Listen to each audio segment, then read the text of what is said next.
Alors, bon matin tout le monde. Ce matin, on a la chance exceptionnelle d'être à Ayers Cliff, au Québec.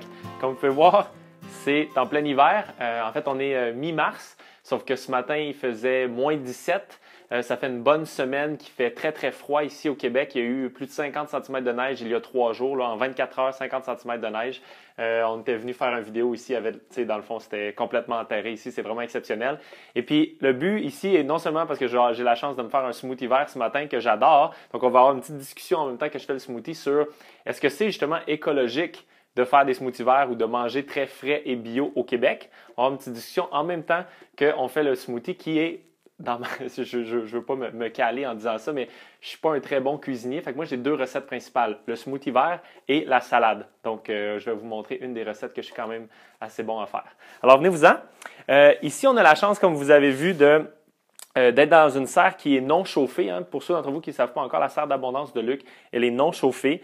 Mais par contre, elle réussit à avoir une très grande abondance à l'année. C'est sûr qu'en hiver, donc en hiver dans la serre, c'est décembre, janvier, février et même mars, parce que là, on s'approche du transfert vers l'été. Pendant l'hiver, ça va être surtout de la verdure, comme vous pouvez voir, et tous les légumes qui poussent sous terre. Donc, betteraves, carottes, panais, ce genre de légumes-là sont disponibles aussi. Mais là, dans les smoothies, bien, ça se fait, mais c'est un peu moins bon. C'est moins ce que je cherchais ce matin. Donc, moi, ce que j'adore dans un smoothie, par contre, c'est tout ce qui est épinards. Donc, comme vous pouvez voir ici, il y en a une quantité industrielle. Des fois, quand je rentrais dans la salle, je disais, oui, c'est très abondant, mais en même temps, ça ne monte pas en hauteur. Parce que, tu sais, l'été ici, là, il y en a jusqu'au toit. Il y a des raisins là, il y a des tomates ici, il y a des piments qui montent dans les vitres. Dans le fond, il y a vraiment une très grande abondance. Sauf que quand on regarde ça comme ça, les épinards, ce qui est le fun, c'est que ce que vous voyez que je suis en train d'enlever, là, littéralement, dans quelques jours, on va revenir et ça va avoir repoussé. Fait que Luc, depuis le début de l'hiver, sur les mêmes plants d'épinards, il est constamment en train d'en ramasser plein, tout bio, bien entendu, et local. Et ça repousse tout de suite après. C'est ça qui est vraiment merveilleux avec ces verdures-là, je trouve. C'est qu'on a la chance d'avoir... D'ailleurs, là, je suis en sandales, mais je pourrais en profiter pour me grounder en même temps. Et voilà. Grounder, verdure, tout le kit. Donc, c'est ça, on peut en avoir une abondance, puis ça repousse constamment. Et ceux d'entre vous qui aiment les smoothies verts, qui mangent beaucoup de salade, surtout en hiver, au Québec, vous savez que c'est vraiment pas donné. Hein? Juste un petit peu de salade, si vous allez dans une épicerie d'aliments naturels, non seulement c'est jamais aussi frais que ce que je suis en train de faire présentement. Excusez-moi, j'en ai pris un petit peu trop ici. Je suis parti avec la botte au complet. Donc, non seulement ça coûte beaucoup plus cher, c'est jamais aussi frais. Donc, il y a tous ces avantages-là qui sont là.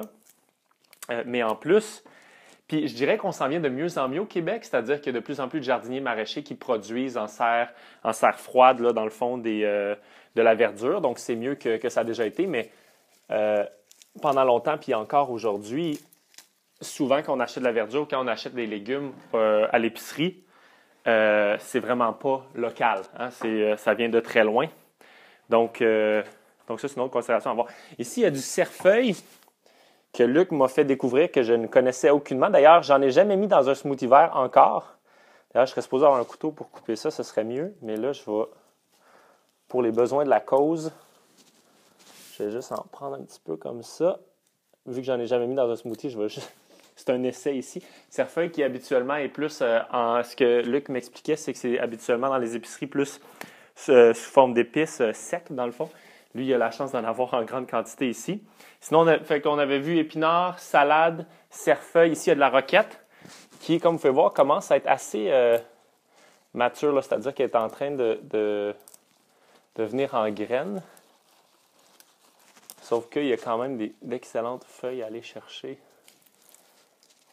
Roquette, qui a quand même un goût plus prononcé dans les smoothies, tout ça, fait que j'en prendrai pas trop non plus. Moi, mon préféré de loin, c'est les épinards. Là. J'adore les épinards. Et un peu de salade ici. On va aller chercher quelques feuilles de salade.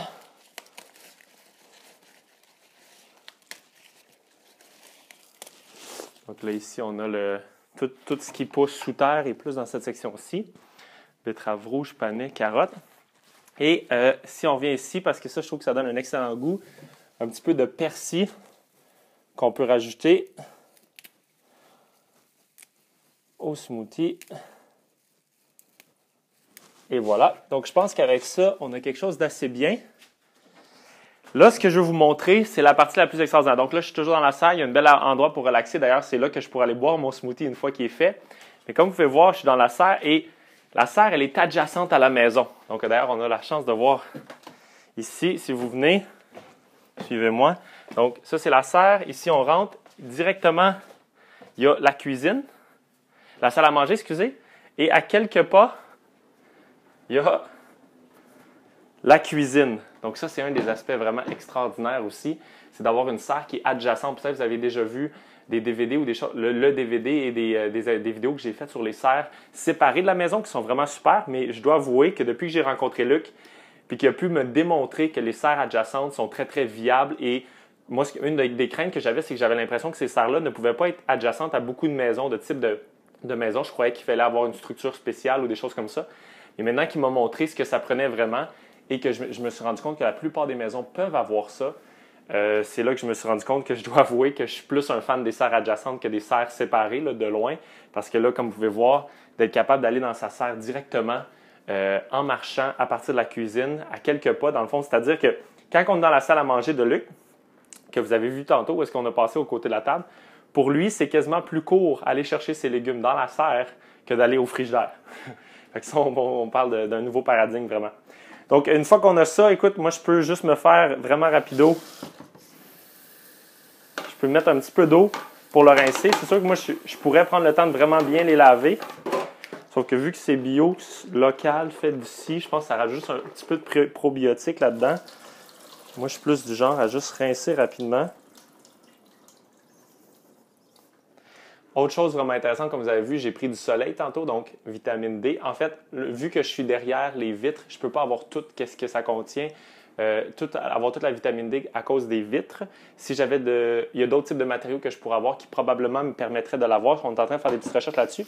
Donc, mais quand même, tu peux bronzer, par exemple, derrière les vitres. Donc, tu as la partie soleil, grounding, c'est-à-dire que j'étais nu-pied, donc je pouvais toucher de la terre, ce que la plupart des humains, la plupart des gens au Québec, du moins, ou dans les climats froids, ne font pas pendant tout l'hiver, qui, je crois, est très, très bénéfique. Et pour moi, j'ai remarqué, avant, j'avais des problèmes de cœur, des problèmes de tachycardie, puis j'avais lu que ça pouvait aider, ce qu'on appelle le earthing ou le grounding.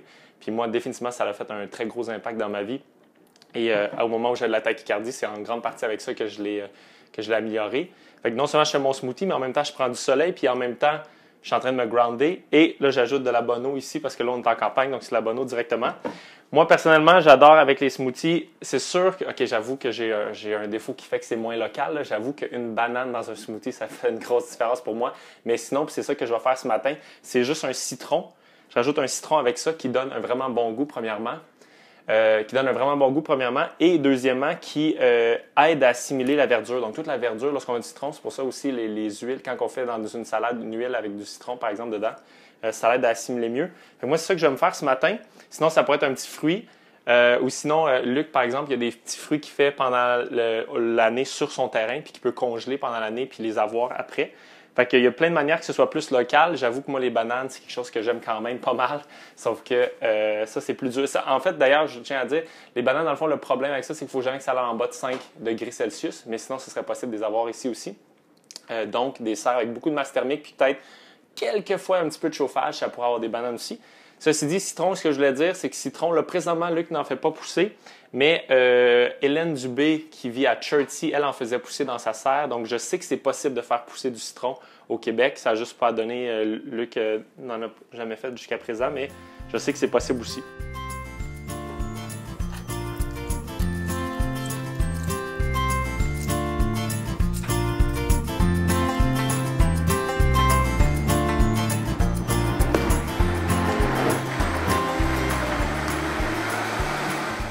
Alors, et voilà, un bon petit smoothie que je me suis fait ce matin. Si vous aimeriez en savoir plus sur la serre d'abondance dans laquelle je suis allé chercher toutes les verdures pour ce smoothie-là, et vous aimeriez en savoir plus, dans le fond, on vous fait une visite de la serre pour vous expliquer exactement comment ça fonctionne. Mais aussi, on fait une vidéo dans laquelle on vous montre pourquoi cette serre-là, elle est ce qu'on appelle éco-abordable. C'est-à-dire que, oui, elle coûte de l'argent à construire, mais ce qui est le fun, c'est que vous pouvez produire plus de nourriture que le coût de la serre. Et donc, c'est pour ça qu'on appelle une serre éco-abordable, c'est-à-dire que c'est un investissement stratégique. Elle vous rapporte plus d'argent que ce qu'elle vous coûte. Puis ça, on va vous le prouver avec des chartes Excel puis des calculs scientifiques juste pour être sûr que vous comprenez exactement comment c'est fait. Donc, si c'est quelque chose qui vous intéresse, cliquez en bas sur le lien, vous allez entrer votre courriel et vous allez recevoir les vidéos par courriel immédiatement.